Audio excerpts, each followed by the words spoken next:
ಎಲ್ರಿಗೂ ನಮಸ್ಕಾರ. STM multimedia ಸ್ಟುಡಿಯೋಗೆ ಆತ್ಮೀಯ ಸ್ವಾಗತ. ಇವತ್ತು ನಮ್ಮ ಜೊತೆ ವಿಶೇಷವಾದ ಗೆಸ್ಟ್ ಒಬ್ಬರು ಇದ್ದಾರೆ.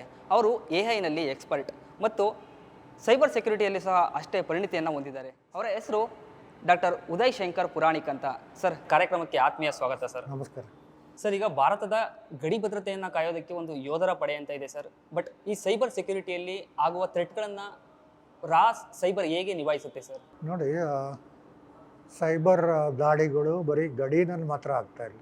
ಹಾಂ ಸರ್. ನಮ್ಮ ದೇಶದ ಆರ್ಥಿಕತೆಯನ್ನು ಕಮ್ಮಿ ಮಾಡಬೇಕು, ಹಾಂ ಸರ್. ಅಂದರೆ ದೊಡ್ಡ ಪ್ರಮಾಣದಲ್ಲಿ ನಷ್ಟ ಉಂಟು ಮಾಡಬೇಕು ಅನ್ನೋದು ಒಂದು ಉದ್ದೇಶ ಇರುತ್ತೆ. ಹೌದಾ ಸರ್? ಅಥವಾ ಕೃಷಿ ಕ್ಷೇತ್ರದ ಮೇಲೆ ದಾಳಿ ಮಾಡೋದ್ರಿಂದ ನಮಗೆ ಆಹಾರ ಲಭ್ಯತೆ ಕಡಿಮೆ ಆಗಬೇಕು, ಓಕೆ, ಸಿಗೋ ಆಹಾರದ ಬೆಲೆ ತುಂಬ ಆಗಬೇಕು. ಹಾಂ ಸರ್. ಆವಾಗ ಜನಸಾಮಾನ್ಯರು ರೊಚ್ಚಿಗೆ ಹೇಳ್ತಾರೆ, ಹ್ಞೂ. ಇಷ್ಟು ದೊಡ್ಡ ದೇಶಕ್ಕೆ ಆಹಾರ ಎಲ್ಲಿಂದ ತರ್ತೀರಿ? ಹಾಂ ಸರ್. ಹಾಂ. ಸೊ ಇಂಥ ಒಂದು ಪರಿಸ್ಥಿತಿ ಕ್ರಿಯೇಟ್ ಮಾಡಬೇಕು ಅನ್ನೋದು ಒಂದು ಉದ್ದೇಶ ಇರುತ್ತೆ. ಹಾಂ ಸರ್. ಇದೆಲ್ಲದಕ್ಕಿಂತ ಸಾಮಾಜಿಕವಾಗಿ ಹಾಂ ಸರ್. ಒಂದು ಹಿಂಸಾಚಾರಕ್ಕೆ ಪ್ರಚೋದನೆ ಕೊಡೋದು, ಹಾಂ ಸರ್. ಗಲಭೆಗಳನ್ನು ಉಂಟು ಮಾಡೋದು, ಹಾಂ. ಆಮೇಲೆ ಜನಕ್ಕೆ ಸರ್ಕಾರದ ಮೇಲೆ ನಂಬಿಕೆ ಹೋಗೋ ರೀತಿಯಲ್ಲಿ ಸುಳ್ಳು ಸುದ್ದಿಗಳನ್ನು ಹಬ್ಸೋದು, ಒಂದೊಂದು ಸಮುದಾಯ ಕೂಡ ಒಬ್ಬರನ್ನ ನಂಬಬಾರ್ದು, ಆ ಒಂದು ಸಾಮರಸ್ಯ ಹಾಳಾಗಬೇಕು.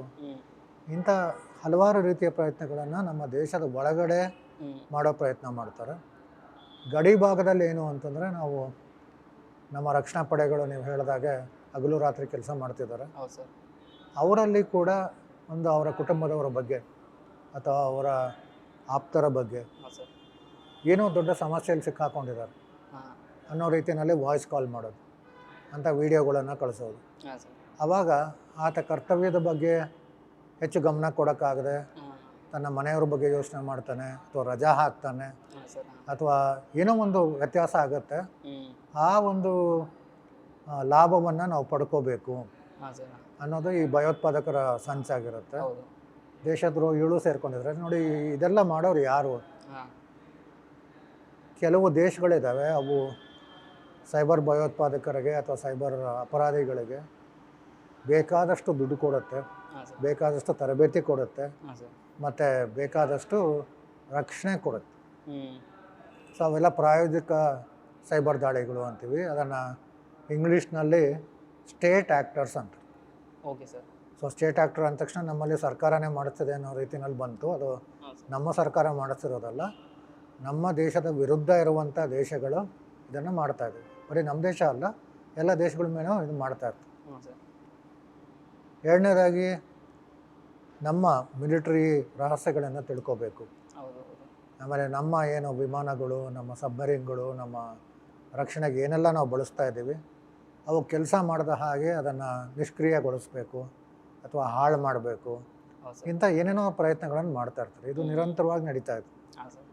ಸೊ ರಕ್ಷಣೆ ಅಂತ ನೀವು ಕೇಳಿದ್ರೆ, ರಕ್ಷಣೆಯಲ್ಲಿ ನಮ್ಮ ರಕ್ಷಣಾ ಪಡೆಗಳಿಗೆ ಈ ಒಂದು ದಾಳಿಗಳಿಂದ ರಕ್ಷಣೆ ಕೊಡೋದು, ರಕ್ಷಣಾ ಪಡೆಯಲ್ಲಿ ನೇರವಾಗಿ ಪರೋಕ್ಷವಾಗಿ ಎಲ್ಲ ಯಾರು ಭಾಗಿಯಾಗಿದ್ದಾರೆ ಅವರ ಕುಟುಂಬದವರಿಗೆ ರಕ್ಷಣೆ ಕೊಡೋದು, ವಿಜ್ಞಾನಿಗಳಿಗೆ ರಕ್ಷಣೆ ಕೊಡೋದು, ಸಂಶೋಧಕರಿಗೆ ಕೊಡೋದು, ಮತ್ತು ಎಲ್ಲಕ್ಕಿಂತ ಮಿಗಿಲಾಗಿ ನಮ್ಮ ಇಂಥ ಸಾಮಾಜಿಕ ಸ್ವಾಸ್ಥ್ಯವನ್ನು ಹಾಳು ಮಾಡೋವಂಥವ್ರು, ಹಿಂಸಾಚಾರ ಕ್ರಿಯೇಟ್ ಮಾಡೋರು, ಇವರ ವಿರುದ್ಧ ಸಾಮಾನ್ಯರಲ್ಲಿ, ಜನಸಾಮಾನ್ಯರಲ್ಲಿ ಒಂದು ಜಾಗೃತಿ ಉಂಟು ಮಾಡೋದು.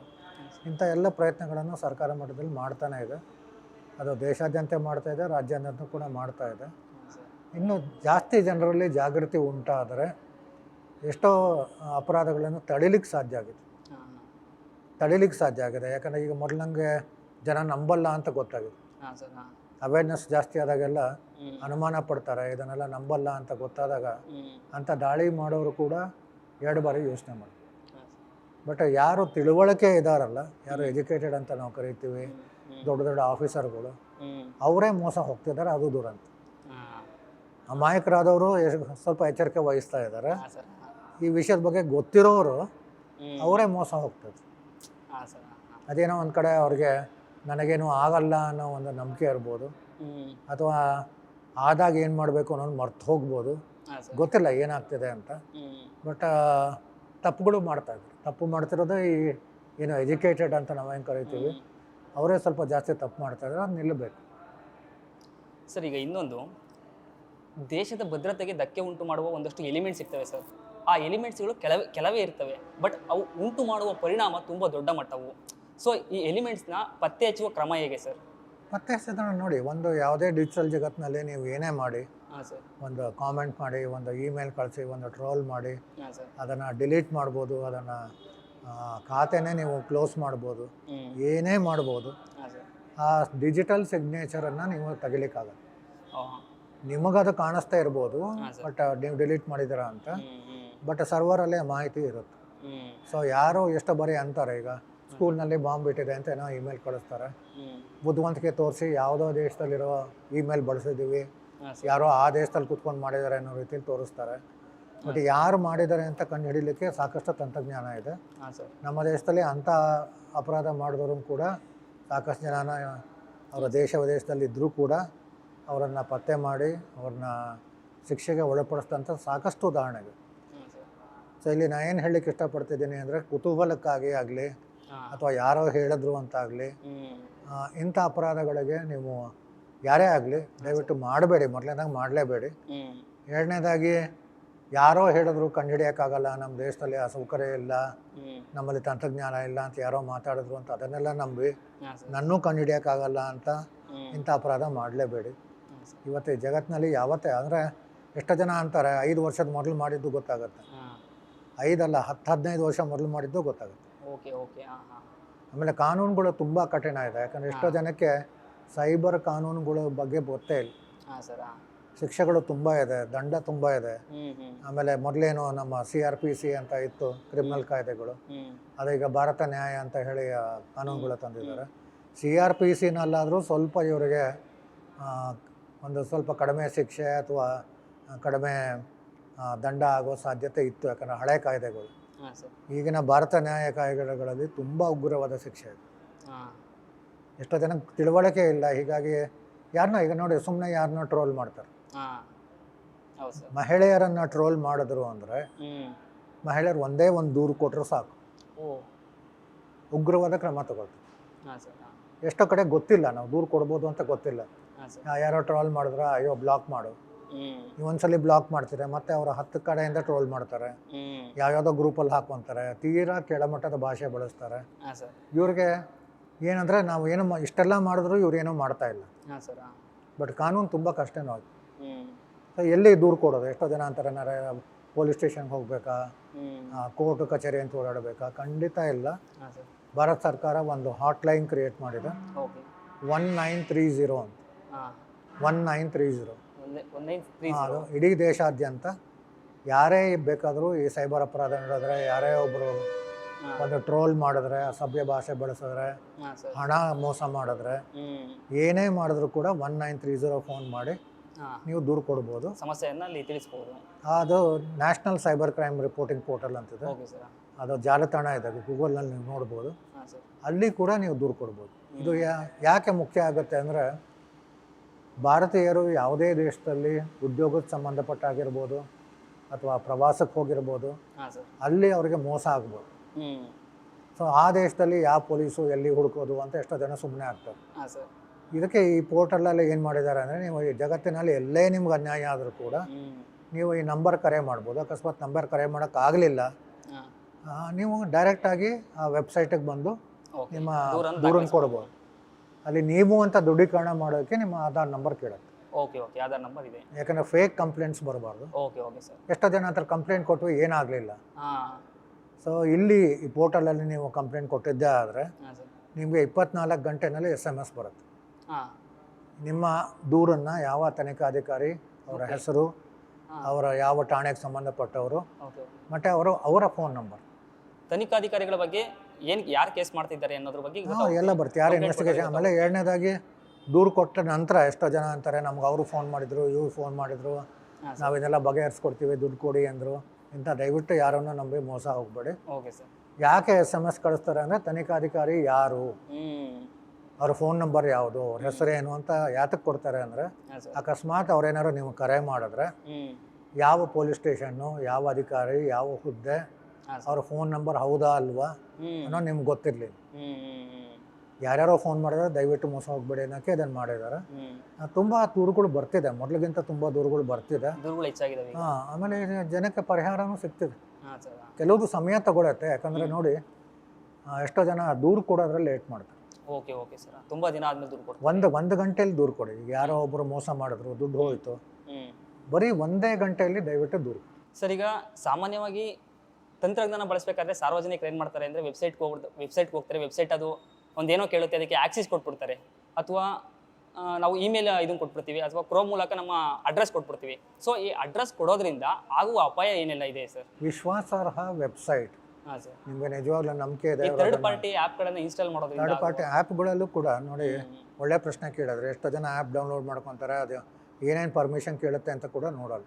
ಹಾಂ ಸರ್. ಭಾಳ ಸುಲಭವಾಗಿ ಮಾಡ್ಬೋದು. ನೀವು ಮೊಬೈಲ್ ಆ್ಯಂಡ್ರಾಯ್ಡ್ ಫೋನ್ ಅಥವಾ ಐಫೋನ್ ಇದ್ದರೆ ಹೌದು ಸರ್, ಸೆಟ್ಟಿಂಗ್ಸ್ಗೆ ಹೋಗಿ, ಆ್ಯಂಡ್ರಾಯ್ಡ್ ಪರ್ಟಿಕ್ಯುಲರ್ಲಿ ಎಷ್ಟೋ ಜನ ಆ್ಯಂಡ್ರಾಯ್ಡ್ ಬಳಸೋದ್ರಿಂದ ಹೇಳ್ತಾ ಇದ್ದೀನಿ. ಸೆಟ್ಟಿಂಗ್ಸ್ ಇದೆ, ಸೆಟ್ಟಿಂಗ್ಸಲ್ಲಿ ನೀವು ಹೋಗಿ ಆ್ಯಪ್ ಅಂತ ಒಂದು ಹೆಡಿಂಗ್ ಬರುತ್ತೆ. Okay okay sir. ಆ್ಯಪನ್ನು ನೀವು ಕ್ಲಿಕ್ ಮಾಡಿದ್ರೆ ನಿಮ್ಮ ಫೋನಲ್ಲಿ ಯಾವ ಆ್ಯಪ್ಗಳಿದೆ ಅಂತೆಲ್ಲ ತೋರಿಸುತ್ತೆ. Okay okay. ಸೊ ಪ್ರತಿಯೊಂದು ಆ್ಯಪನ್ನು ನೀವು ಕ್ಲಿಕ್ ಮಾಡಿದ್ರೆ ನೀವು ಅದು ಹಾಕ್ಕೊಂಡ್ರಲ್ಲ, ಅವಾಗ ಏನೆಲ್ಲ ಪರ್ಮಿಷನ್ ಕೊಟ್ಟಿದ್ದೀರಾ ಅಂತ ತೋರಿಸುತ್ತೆ. Okay okay sir. ನೀವು ಅದ್ರ ಬಗ್ಗೆ ಯೋಚನೆ ಮಾಡಬೇಕು, ಈ ಪರ್ಮಿಷನ್ಸ್ ಎಲ್ಲ ಕೊಡಬೇಕಾ ಅಂತ. ಉದಾಹರಣೆಗೆ ಒಂದು ಎಕ್ಸಾಂಪಲ್ ಕೊಡ್ತೇನೆ. ಒಂದು ಹೆಸರಾಂತ ಖಾಸಗಿ ಬಸ್ ಸಂಸ್ಥೆ ಒಂದು ಆ್ಯಪ್ ಮಾಡಿದ್ರು. ನೀವು ಆ್ಯಪ್ ಹಾಕ್ಕೊಂಡೆ ಯಾವಾಗ ಬೇಕಾದ್ರೂ ಟಿಕೆಟ್ ಬುಕ್ ಮಾಡ್ಬೋದು. ನನಗೆ ಆ್ಯಪನ್ನು ಬಳಸಿ ಅಂತ ಹೇಳಿ ಕೇಳಿಕೊಂಡ್ರು. ನಾನು ಆ್ಯಪ್ ಡೌನ್ಲೋಡ್ ಮಾಡ್ಕೊಂಡೆ. ಡೌನ್ಲೋಡ್ ಮಾಡ್ಕೊಂಡಾಗ ಅದು ಪರ್ಮಿಷನ್ ಕೇಳುತ್ತೆ. ನೋಡಿ, ನಾನು ಮಾಡಬೇಕಾಗಿರೋದು ಆ್ಯಪನ್ನು ಉಪಯೋಗಿಸಿ ಟಿಕೆಟ್ ಬುಕ್ ಮಾಡೋದು, ಆ ಬಸ್ ಟಿಕೆಟ್ಗೆ ಅಷ್ಟೇ. ಅವರು SMS ಕಳ್ಸೋಕ್ಕೆ ಪರ್ಮಿಷನ್ ಕೇಳಿದ್ರೆ ಒಪ್ಕೋಬೋದು. ಅಥವಾ ಕ್ಯಾಮ್ರಾ ಅಕಸ್ಮಾತ್ ಏನೋ QR ಕೋಡೋ ಏನೋ ಕಳಿಸಿದ್ರು ಅಂದರೆ ನಾನು ಒಪ್ಕೋಬೋದು. ನನ್ನ ಕಾಂಟ್ಯಾಕ್ಟ್ ಲಿಸ್ಟನ್ನು ಕೇಳ್ತಾ ಇದ್ದು, ನನ್ನ ಎಲ್ಲ ಫ್ರೆಂಡ್ಗಳ ನಂಬರ್ ಬೇಕು ಅನ್ನತ್ತೆ. ಎರಡನೇದಾಗಿ ನನ್ನ ಫೋನ್ನಲ್ಲಿ ಏನೆಲ್ಲ ಡಾಕ್ಯುಮೆಂಟ್ಸ್ ಸೇವ್ ಮಾಡಿದ್ದೀನಿ ಅದರ ಆ್ಯಕ್ಸಸ್ ಕೇಳುತ್ತೆ. ಯಾಕೆ ಬೇಕು? ನಾನು ಕೊಡಲ್ಲ ಅಂದಾಗ ಆ್ಯಪ್ ಇನ್ಸ್ಟಾಲ್ ಆಗಲ್ಲ ಅಂತ ಪರವಾಗಿಲ್ಲ. ಇವತ್ತು ಅಂತ 10 ಆ್ಯಪ್ಗಳಿದ್ದಾವೆ. ಸೊ ಇದೇನಾಗಿರುತ್ತೆ, ಒಬ್ಬ ಬಳಕೆದಾರರು ಸ್ವಲ್ಪ ವಿವೇಚನೆ ಬಳಸಬೇಕು. ಸೊ ಇದು ತುಂಬ ಸುಲಭ. ಹಾಕ್ಕೊಂಬಿಟ್ಟಿದ್ದೀವಿ, ಏನು ಮಾಡೋದು? ಹೋಗಿ ನಿಮ್ಮ ಫೋನಲ್ಲೇ ನೀವು ಯಾರೇ ಬೇಕಾದರೂ ಸೆಟ್ಟಿಂಗ್ಸ್ ಓಪನ್ ಮಾಡಿ, ಆ್ಯಪ್ ಅಂತ ತೋರಿಸುತ್ತೆ, ಆ್ಯಪ್ ಕ್ಲಿಕ್ ಮಾಡಿ. ಪ್ರತಿಯೊಂದು ಆ್ಯಪ್ ಮೇಲೆ ಕ್ಲಿಕ್ ಮಾಡಿದ್ರೆ ನೀವು ಏನೆಲ್ಲ ಪರ್ಮಿಷನ್ ಕೊಟ್ಟಿದ್ರಿ ತೋರಿಸುತ್ತೆ. ಅದು ಬೇಕಾ ಬೇಡವಾ ಡಿಸೈಡ್ ಮಾಡಿ. ಮೊದಲು ಒಂದು ಮೆಸೇಜ್ ಬರುತ್ತೆ, ನೀವು ಇವತ್ತು ಪರ್ಮಿಷನ್ ತೊಗೊಂಡ್ರೆ ಅದು ಆ್ಯಪ್ ವರ್ಕ್ ಆಗಲ್ಲ, ಹಾಗೆ ಹೀಗೆ ಅಂತ. ತಲೆ ಕೆಡಿಸ್ಕೋಬೇಡಿ, ಅದನ್ನು ಪರ್ಮಿಷನ್ ವಾಪಸ್ ತಗೊಳ್ಳಿ. ತೀರಾ ವರ್ಸ್ಟ್ ಕೇಸ್ ಆ್ಯಪ್ ವರ್ಕ್ ಆಗದೆ ಇರ್ಬೋದು, ಬಟ್ ಪರ್ಯಾಯ ಆ್ಯಪ್ಗಳು ತುಂಬ ಇದೆ. ಅದರಿಂದ ಸುಮ್ಮನೆ ಕಣ್ಣು ಮುಚ್ಕೊಂಡು ಎಷ್ಟೋ ಜನ ನೋಡಲ್ಲ ಅದನ್ನು, ಹಾಗೆ ಎಲ್ಲ ಪರ್ಮಿಷನ್ ಕೊಟ್ಬಿಡ್ತಾರೆ. ಅದು ತಪ್ಪಾಗುತ್ತೆ. ಸರ್, ಒಂದು ಲಾಸ್ಟ್ ಕ್ವಶನು ಸರ್. ನಾವೇನು ಮಾಡ್ತೀವಿ ಅಂದರೆ, ಈಗ ಎಲೆಕ್ಟ್ರಾನಿಕ್ ಉಪಕರಣಗಳಿರ್ತವೆ. ಸೊ ಚಾರ್ಜರ್ ಆಗಿರ್ಬೋದು, ಮತ್ತೊಂದಾಗಿರ್ಬೋದು. ಸೊ ನನ್ನ ಮೊಬೈಲ್ ಚಾರ್ಜರ್ ಇಲ್ಲ ಅಂತ ಹೇಳ್ಬಿಟ್ಟು ಬೇರೆ ಚಾರ್ಜರ್ ಹಾಕ್ತೀವಿ, ಅಥವಾ ಎಲೆಕ್ಟ್ರಿಕಲ್ ಸಾಕೆಟಲ್ಲಿ ಹೋಗಿ ಚಾರ್ಜ್ ಹಾಕ್ತೀವಿ. ಸೊ ಇದರಿಂದ ಎಲೆಕ್ಟ್ರಾನಿಕ್ ಉಪಕರಣಗಳನ್ನು ಬೇರೆ ಜಾಗದಲ್ಲಿ ಅಥವಾ ನಮ್ಮದಲ್ಲದ ಇನ್ನೊಬ್ಬ ವ್ಯಕ್ತಿ ಇದರಿಂದ ಬಳಸೋದ್ರಿಂದ ಆಗುವ ಪರಿಣಾಮ ಏನು ಸರ್, ಅಥವಾ ಸಮಸ್ಯೆ ಏನು? ನೋಡಿ, ಇಲ್ಲಿ ಇದು ಒಳ್ಳೆ ಪ್ರಶ್ನೆ. ಯಾಕಂದ್ರೆ ತುಂಬ ಜನ ಮೋಸ ಹೋಗ್ತಾ ಇದ್ದಾರೆ. ಚಾರ್ಜಿಂಗ್ ಕೇಬಲ್ ಅನ್ನೋದು ಯಾವುದು ಅಂತ ನೋಡಬೇಕು. ನೋಡ್ಲಿಕ್ಕೆ ಎರಡು ಒಂದೇ ಥರ ಕಾಣುತ್ತೆ, ಆದರೆ ಡಾಟಾ ಕೇಬಲ್ ಇರುತ್ತೆ. ಸೊ ಅದರಿಂದ ನಿಮ್ಮ ಫೋನ್ ಚಾರ್ಜ್ ಆಗಲ್ಲ, ಬದಲಾಗಿ ಅವನು ನಿಮ್ಮ ಫೋನಲ್ಲಿರೋದನ್ನು ಅವ್ನು ಕಾಪಿ ಮಾಡ್ಕೊತಾನೆ, ಅಥವಾ ನಿಮಗೆ ಗೊತ್ತಿಲ್ಲದೆ ಇನ್ನೇನೋ ಆ್ಯಪನ್ನು ನಿಮ್ಮ ಫೋನಿಗೆ ಹಾಕ್ತಾನೆ. ಅದರಿಂದ ಅದು ಚಾರ್ಜಿಂಗ್ ಕೇಬಲ್ಲ, ಡಾಟಾ ಕೇಬಲ್ಲ ನೋಡಬೇಕು. ಎರಡೂ ಒಂದೇ ಅಂತ ಕಾಣಿಸುತ್ತೆ, ಬಟ್ ಸ್ವಲ್ಪ ಎಚ್ಚರಿಕೆಯಿಂದ ನೋಡಿದ್ರೆ ಅಲ್ಲಿ ಕೊಡಬೇಕಾ ಬೇಡವಾ ಗೊತ್ತಾಗುತ್ತೆ. ಎರಡನೇದಾಗಿ ಪಬ್ಲಿಕ್ ಪ್ಲೇಸಸ್ ಇರುತ್ತೆ, ಅಲ್ಲಿ ಯಾವುದೇ ಸುರಕ್ಷತೆ ಇರಲ್ಲ. ಈ ಪಬ್ಲಿಕ್ ವೈಫೈ ಅಂತ ಇದೆ. ಪಬ್ಲಿಕ್ ವೈಫೈ ಎಷ್ಟಕ್ಕೆ ಉಪಯೋಗಿಸ್ಬೇಕು ಅಷ್ಟಕ್ಕೆ ಉಪಯೋಗಿಸಿ. ಅಲ್ಲಿ ಕೊಡ್ಕೊಂಡು ಬ್ಯಾಂಕಿಂಗ್ ಉಪಯೋಗಿಸ್ತೇನೆ, ಪರ್ಚೇಸ್ ಮಾಡ್ತೇನೆ, ಯಾಕಂದ್ರೆ ಅದು ಯಾವುದೋ ಸುರಕ್ಷತೆ ಇರಲ್ಲ. ನೀವೇನೋ ಫೇಸ್ಬುಕ್ ನೋಡಬೇಕು, ಇಮೇಲ್ ನೋಡಬೇಕು, ಅಷ್ಟರ ಮಟ್ಟಕ್ಕೆ ಉಪಯೋಗಿಸ್ಕೊಳ್ಳಿ, ಪರವಾಗಿಲ್ಲ. ಎಷ್ಟೋ ಜನ ಫ್ರೀ ಅಲ್ಲ, ಬೆಳಗ್ಗೆಯಿಂದ ಸಾಯಂಕಾಲದವರೆಗೂ ಅಲ್ಲೇ ಕೂತ್ಕೊಂಡು ಏನೋ ಒಂದು ಸ್ವಲ್ಪ ದುಡ್ಡು ಉಳಿಸ್ತೆ ಅಂತ ಅದೆಲ್ಲ ಮಾಡ್ಲಿಕ್ಕೆ ಹೋಗ್ತಾರೆ. ರಿಸ್ಕ್ ಅದು. ಸೊ ಇಷ್ಟೊಂದು ಕಾರ್ಯಕ್ರಮದಲ್ಲಿ ನಿಮ್ಮ ಜೊತೆ ಇದ್ದು ಮಾತಾಡೋಕ್ಕೆ ತುಂಬ ಹೃದಯದ ಧನ್ಯವಾದಗಳು. ಧನ್ಯವಾದ.